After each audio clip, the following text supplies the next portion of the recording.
देखो यार, अब हम चलते हैं वृत्त से संबंधित क्षेत्र पर 12 पॉइंट प्रश्नावली 12.2 के नेक्स्ट सवाल। मैंने 6 सवाल पिछली वीडियो में करा दिए थे। अब मैं नेक्स्ट सवाल चल रहा हूँ 7वां सवाल। पहले समझेंगे ध्यान से, उसके बाद उतारेंगे। कह रहा है त्रिज्या 12 सेंटीमीटर वाले एक वृत्त की कोई जीवा केंद्र पर 120 अंश का कोण बनाती है। तो सबसे पहले मैंने क्या काम करा, यहाँ एक त्रिज्या के सापेक्ष वृत्त बनाया, त्रिज्या को मापते हुए। देखो ये एक मेरा वृत्त है और इस वृत्त में बोला है उसने 12 सेंटीमीटर वाली त्रिज्या। अगर ये मेरे वृत्त का क्या है केंद्र, ये भी त्रिज्या 12 सेंटीमीटर है और ये भी त्रिज्या 12 सेंटीमीटर है, और यहाँ से मैंने एक जीवा खींची इस वाले वृत्त की। ये मेरी जब 12 सेंटीमीटर है तो ये भी मेरी 12 सेंटीमीटर है। अब जरा ध्यान से, तो इस 12 सेंटीमीटर त्रिज्या केंद्र O मानकर 12 सेंटीमीटर की जो भुजा खींची, उसकी भुजा के द्वारा मैंने क्या बनाया, एक वृत्त बनाया। और इसके भीतर जो कोण बन रहा है वो 120 अंश का बन रहा है। परंतु अगर मैं यहाँ बीच में लंब डाल दूँ एक, तो ये जो 120 अंश का कोण होगा वो दो भागों में बढ़ जाएगा, 60 अंश और 60 अंश। ये वाली जो स्पर्श करती जीवा है, मैं इसका कुछ भी नाम दे सकता हूँ, कोई सा भी बिंदु दे सकता हूँ। यहाँ पे, यहाँ A, यहाँ V और यहाँ C। अब सवाल में आगे क्या कहता है, सवाल में जो कहता है कि संगत लघु और दीर्घ वृत्तखंड का क्षेत्रफल ज्ञात कीजिए। और जो प्रयोग करने के लिए बोल रहा है वो पाई का मान 3.14 और वर्गमूल 3 का मान 1.73 बोल रहा है। तो जो पाई का मान है वो 3.14 और वर्गमूल में 3 का मान जो बोल रहा है वह कितना बोल रहा है, 1.73 बोल रहा है। अब यहाँ से सवाल पे ध्यान देंगे, सवाल करेंगे कैसे। इसमें एक कोण दो भागों में बट चुका है, और दो भागों में बटने का मतलब यह है कि एक बार साइन का जिक्र होगा और एक बार कोस का जिक्र होगा। परंतु अगर एक ही भाग में बटता तो वहाँ ये देखते हमें टैन का जिक्र होना था या फिर कोट का। देखो ध्यान से सुने, मान लो अगर मैं यहाँ पर थीटा बराबर में 60 अंश की बात करता हूँ, थीटा बराबर में 60 अंश की बात करता हूँ, तो यहाँ पे जो कोण दे रखा है वो 60 अंश का दे रखा है। मैं बिंदु O और C की बात करता हूँ, बिंदु O और C की बात करता हूँ, बिंदु A और O की बात करता हूँ, तो ये मेरा लंब है और ये मेरा कर्ण है। तो मैं यहाँ देखूंगा कि मुझे ऐसा सूत्र चाहिए जिसमें लंब का भी मान दिया हो और जिसमें कर्ण का भी मान दे रखा हो। तो यहाँ पे साइन थीटा ऐसा सूत्र होता है जिसमें लंब बटे कर्ण दे रखा है, और थीटा के स्थान पर जो कोण बन रहा है यहाँ पे कितने अंश का बन रहा है, 60 अंश का।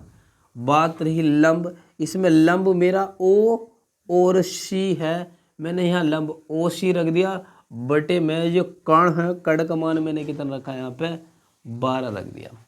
और साइन 60 का जो मान होता है वह होता है वर्गमूल में 3/2 बराबर में OC बटे के 12। 2 से काटेंगे, 2 छंग 12 और 6 की गुणा वर्गमूल 3 से करेंगे तो 6 वर्गमूल में 3 बराबर OC, या OC इधर लिख दीजिएगा और 6 वर्गमूल में 3 यहाँ। तो मुझे जो OC है तो O और C क्या है, मेरा एक लंब है। क्या है, लंब। अब आगे चलते हैं। अब इसी में ही आगे मैं बात करूँगा कोस थीटा की।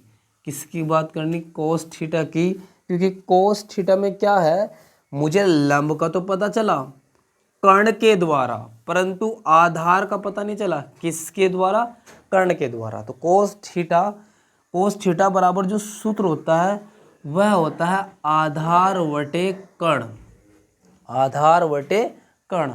और कोण यहाँ पर दो भागों में बटे हुए थे, तो पहला कोण साइन के साथ लगे और दूसरा कोण कोस के साथ।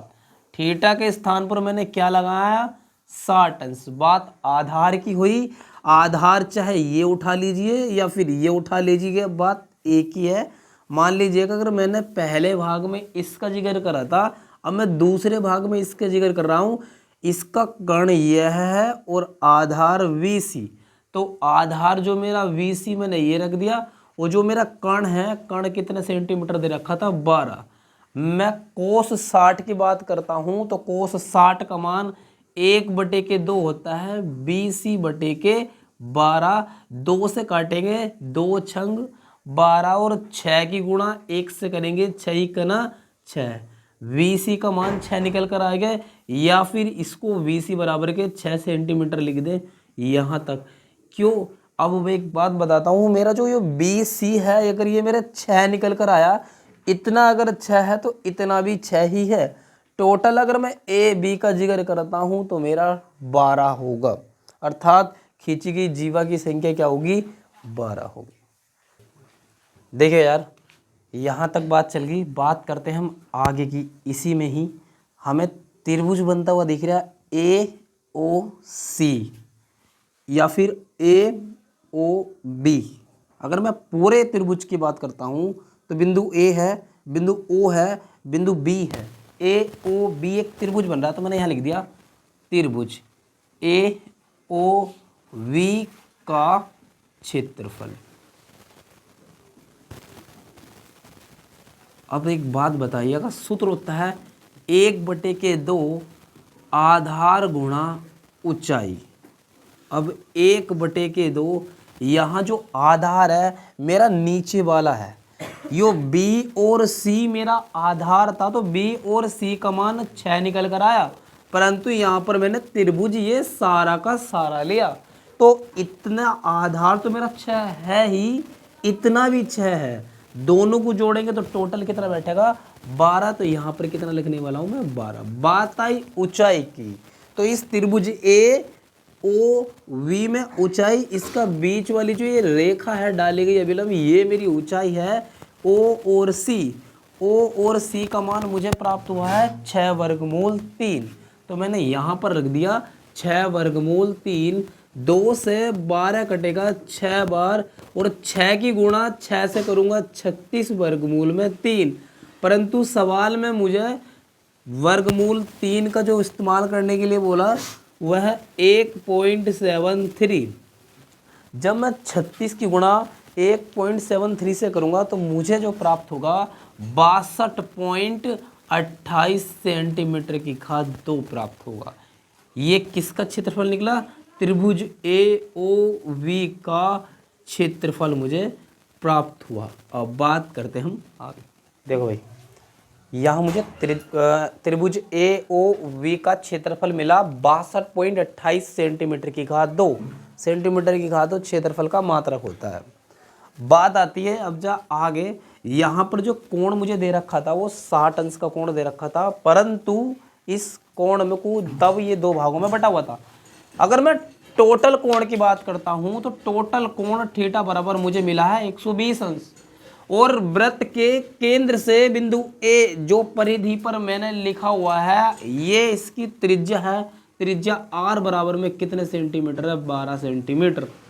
यहाँ पर जो मुझे पूर्ण कोण है, पूरा कोण दिया गया है 120 अंश का, त्रिज्या 12 सेंटीमीटर है, तो मैं यहाँ पर एक सूत्र लगाऊंगा, त्रिज्या खंड का क्षेत्रफल। और त्रिज्या खंड का क्षेत्रफल का फॉर्मूला जो होता है वो θ/360 गुणा पाई R की घात 2। तो थीटा का जो मान है यहाँ 120 अंश है, बटे में 360 अंश, गुणा पाई का मान मुझे कितना रखने के लिए बोला? 3.14। तो मैंने यहाँ 3.14 रख दिया। बात R की आई, R का मान मुझे 12 दिया हुआ और 12 का वर्ग करेंगे। 0 से 0 कट गया, 12 ही का ना 12, 12 3 36, और 3.14। 12 का अगर मैं वर्ग करता हूँ तो 12 का वर्ग बैठेगा 144, बटे में कितना है मेरा? 3, और इस 3 से काटूंगा तो 3 चौक 12 और 3 अट्ठे 24। यहाँ हो जाएगा 3.14 गुणा 48। और जब मैं 3.14 गुणा 48 की करूँगा तो मेरा जो बैठेगा यहाँ पर 150.72 सेंटीमीटर की घात 2 बैठेगा त्रिज्या खंड का क्षेत्रफल। परंतु सवाल मुझे क्या कहता है, देखो क्वेश्चंस कह रहा था कि वृत्तखंड का क्षेत्रफल ज्ञात कीजिए। क्वेश्चंस कह रहा था वृत्तखंड का क्षेत्रफल ज्ञात कीजिए। अब वृत्तखंड का क्षेत्रफल जब मैं लिखूंगा यहाँ पे, वृत्तखंड खंड का क्षेत्रफल।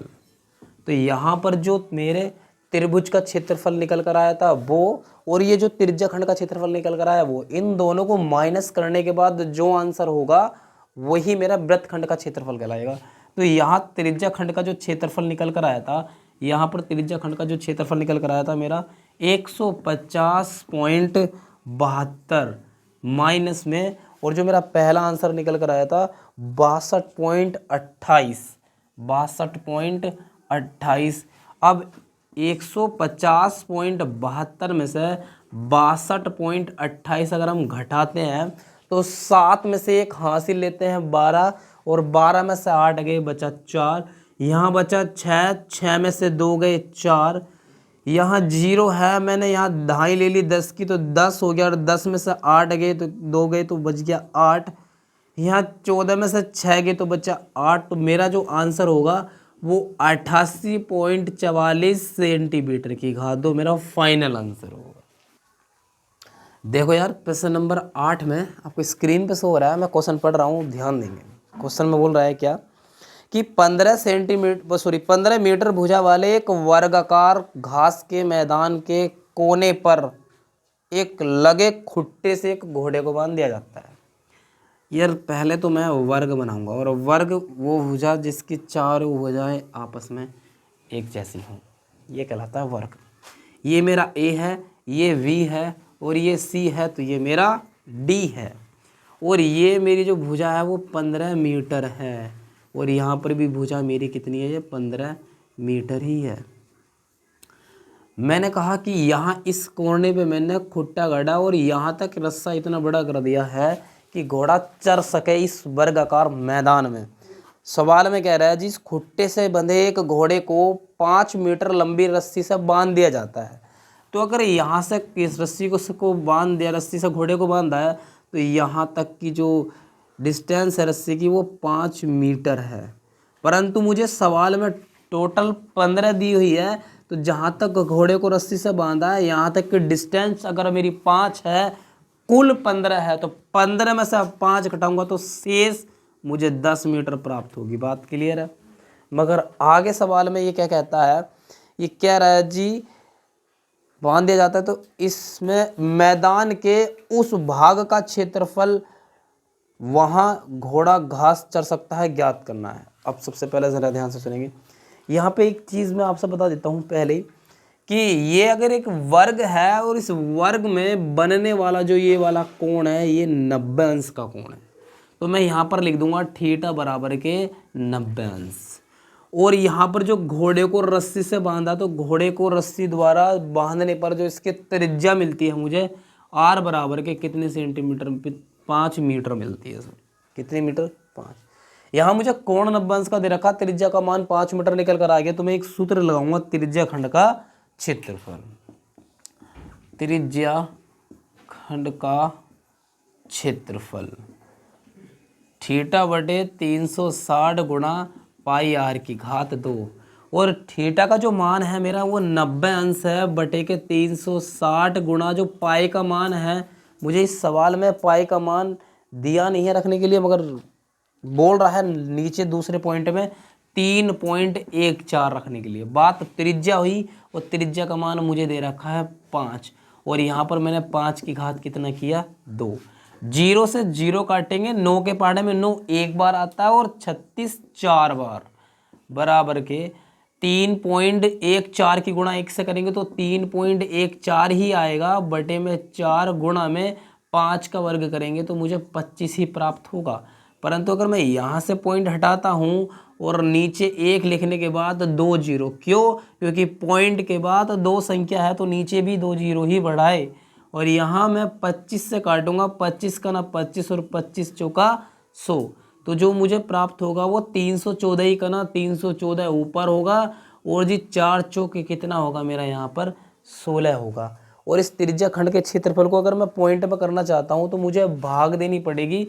अगर मैं भाग देता हूँ 314 को 16 से, तो 16 दूनी 32 ज़्यादा हो जाएगा, 16 ही का ना 16, 31 में से 16 गए तो मेरा बचने वाला 15, तो मैं उतार लूँगा 4। 16 नम्मा होते हैं मेरे 144 और 154 में से 144 घटाऊंगा तो बचने वाला मेरा 10 है। मैं वहाँ पॉइंट लगाऊंगा, जीरो बढ़ाऊंगा तो 16 छंग 96, बचने वाला मेरा 4 है। पॉइंट लगा हुआ है, जीरो बढ़ाया, 16 दूनी 32। मैं यहाँ से घटाऊंगा तो 8 है। अगर मैं पॉइंट लगाऊं, जीरो बढ़ाऊं तो यहाँ पर 16 पंजे 80 आ गया। तो मैं यहाँ ये कह सकता हूँ तुम लोगों से कि जो त्रिज्या खंड का क्षेत्रफल है, जो त्रिज्या खंड का क्षेत्रफल है, उसका जो मान निकल कर आया वो 19.625 सेंटीमीटर की घात 2 प्राप्त हुआ। देखो यार, इस सवाल में थीटा बराबर 90°, वो मान जो निकला ये यहाँ तक का निकला जहाँ से घोड़े का खूंटा गड़ा हुआ था और जहाँ तक वो चल रहा था। मगर अब जो शेष वर्ग का क्षेत्रफल रह गया उसे देखेंगे। अब इस बात को ज़रा ध्यान से सुनेंगे। देखो यहाँ पर अब मुझे आगे क्या करना है। आगे जो शेष क्षेत्रफल के लिए कोण बना हुआ है वो मेरा 90° है। अगर मैं इसकी कंपेयर करता हूँ और इसकी जो त्रिज्या में बात करता हूँ, r बराबर 5 के स्थान पर 10 दिया हुआ, इस बार मैंने कितना रख दिया 10। और यहाँ पर जो मैं ज्ञात कर रहा हूँ, दूसरा पॉइंट ज्ञात कर रहा हूँ, पहले पॉइंट का आंसर था वो। थीटा का जो मान दे रखा है मेरा 90° दे रखा है, बटे में कितना 360 गुणा पाई का मान 3.14, आर की घात 2, आर का मान दे रखा है 10 और 10 की घात कितना हो गया 2। यहाँ 0 से 0 हटाया, 9 का 9 और 9 चौक 36। और यहाँ से मैंने अगर मैं पॉइंट हटाऊँ तो पॉइंट के बाद 2 संख्या, तो यहाँ मैंने कितनी संख्या बढ़ा दी 2 संख्या बढ़ा दी। जो बचा मैं उसे लिखूंगा। मेरा बचता है 314। 10 का अगर मैं वर्ग करता हूँ तो प्राप्त होता है मेरा 100 बटे में 4 गुणा के 100। और इस वाले 100 से ये वाला 100 मैंने काट दिया तो मुझे प्राप्त होता है 314 बटे के 4। और मैं यहाँ अगर मैं 314 को मैं भाग देता हूँ 4 से, 4 सत्ते 28 होते हैं, बचने वाला मेरा 3 है। और 4 का पहाड़ा 3 में नहीं पढ़ सकता तो मैं उतारूंगा 4। मैंने पहाड़ा 4 का 34 में, तो 4 अट्ठे 32 होते हैं, लगाया 34 में से 32 गए तो 2 पॉइंट लगाया, जीरो बढ़ाया, 4 पंजे 20 हो गया। सॉरी, यहाँ पर 2 है, 4 पंजे 20 तो पूरा चला गया। अब जब मैंने यहाँ त्रिज्या खंड का क्षेत्रफल निकाला, त्रिज्या खंड का क्षेत्रफल, तो जो त्रिज्या खंड का क्षेत्रफल निकाला वो 4 से 314 को भाग देने पर 78.5 प्राप्त हुआ। परंतु इस सवाल में क्या कह रहा था, आगे चलने के बाद इस सवाल में दूसरे पॉइंट में इसने ये बोला था कि इस सवाल में वृत्तखंड का क्षेत्रफल ज्ञात कीजिए। वृत्तखंड का क्षेत्रफल सवाल में ज्ञात करने के लिए बोल रहा था। और इस वृत्तखंड का क्षेत्रफल ज्ञात करने के लिए ज़रा ध्यान से सुनेंगे क्या करना है। ये जो मुझे पहले त्रिज्या खंड का क्षेत्रफल निकला ये, और जो पहला वाला निकला था वो, दोनों को माइनस कर दूंगा। तो मैं यहाँ पर दूसरे पॉइंट में कुल वृत्तखंड का, वर्गाकार वृत्तखंड का क्षेत्रफल, वर्गाकार वृत्तखंड का क्षेत्रफल जब मैं निकालूंगा तो यहाँ पर जो मेरा पहला वाला आंसर आया था वो माइनस करूंगा इस दिए गए आंसर में। 78.5 में से मैं जो माइनस करने जा रहा हूँ वो कितना था, 19.625 था। अब इस 78.5 में से तो 19 पॉइंट मेरा घटाना है 625। यहाँ जीरो लिखेंगे, यहाँ जीरो लिखेंगे, मुझे माइनस करना है। ढाई ले ली 10 की, यहाँ से ढाई ले ली 10 की, 10 में से 5 गए, 5 बचा, यहाँ बचा मेरा 9, 9 में से 2 गए, बचा 7, यहाँ 4 बचा, मगर 4 में से 6 नहीं जा सकते। यहाँ से मैंने ढाई ले ली, यहाँ 14 हो गया, 14 में से 6 गए 8, यहाँ बचा मेरा 7, 7 में से 9 नहीं जा सकते, यहाँ से ढाई ले ली 10 की, यहाँ 17 हो गया, 17 में से अगर मैं 9 घटाऊंगा तो यहाँ बैठेगा मेरा 8, और यहाँ बचा था 6, 6 में से 1 गया, मेरा बचे वाला 5। तो यहाँ पर घटाने के बाद कितना प्राप्त होता है मेरा, 58.875 सेंटीमीटर की घात 2। मेरे इस प्रश्न का क्या है उत्तर।